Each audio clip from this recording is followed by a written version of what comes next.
เนี่ยครับพี่ชายผมคนนี้เป็นคนใจดีครับใจดีมากที่จริงนะครับวันนี้เนี่ยคนที่เป็นคนริเริ่มในเรื่องของการเล่นกีตาร์เนี่ยคือพี่ดิวครับวันนี้นี่คืออยู่ดีก่อนจะออกจากบ้านฮะก็มีส่งข้อความมาบอกว่าแคน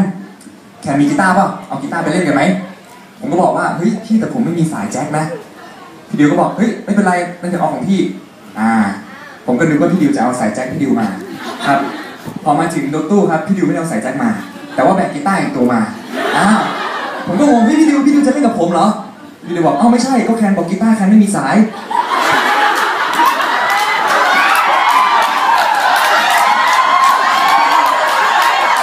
ไอการเข้ามาของแกยาวขนาดนี้เนี่ยนะจะบอกว่าตอนแรกพิมพ์ไปเฮ้ยแคนมีกีตาร์ไหมอ๋อมีแต่ผมไม่มีสายนะก็งงเล่นกีตาร์ไงไม่มีสายแล้วก็งงแคนพิมพ์ไม่ชัดโอเคเข้าสู่ผมผิดใช่ไหมฮะโอเคเข้าเพลงนะครับสำหรับเพลงนี้นะครับเป็นเพลงแรกที่ผมเล่นกีตาร์ได้จบเพลงครับผมก็ประมาณม.2 ครับใช่นานมาแล้วฮะแต่เชื่อว่าเพลงนี้ทุกคนร้องได้ครับเพราะเพลงนี้เป็นเพลงเก่าโอเคฟังกันเลยฮะใครบอกคาราบาวโอเค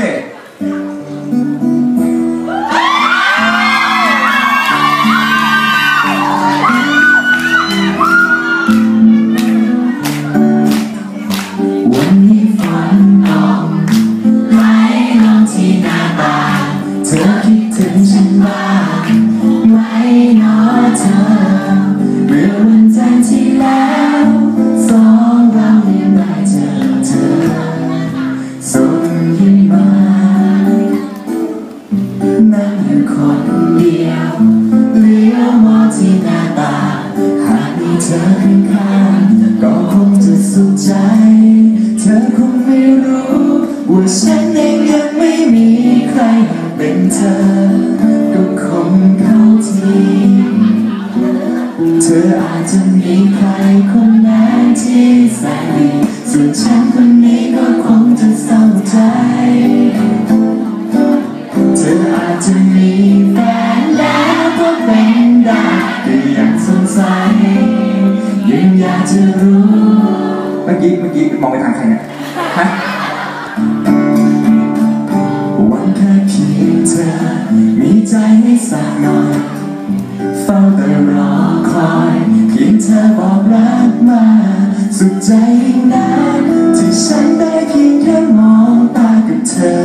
ก็สุขสุดหัวใจโอ้เจ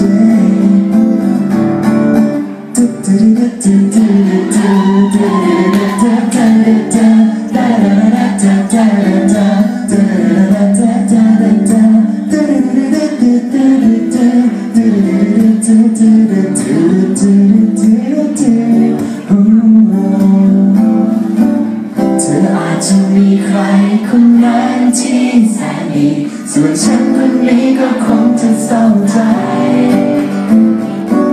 เธออาจจะมีแฟนแล้วก็เป็นได้ก็ยังสงสัยยังอยากจะรู้ว่าแค่เพียงเธอมีใจให้สักหน่อยเฝ้าแต่รอคอยเพียงเธอบอกรักมา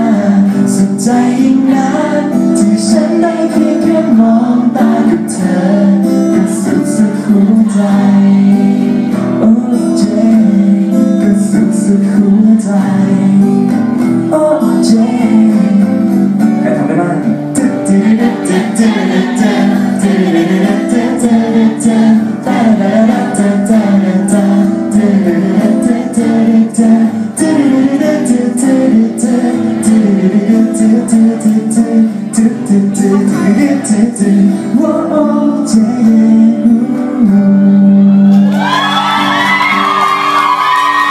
ขอบคุณครับที่จริงนะคิวต่อไปเนี่ยจะต้องร้องด้วยกันแต่ผมร้องต้องถ่ายรูปก่อนแคนต้องคืนไมค์หรือเปล่าต้องคืนใหม่ด้วยใช้เลย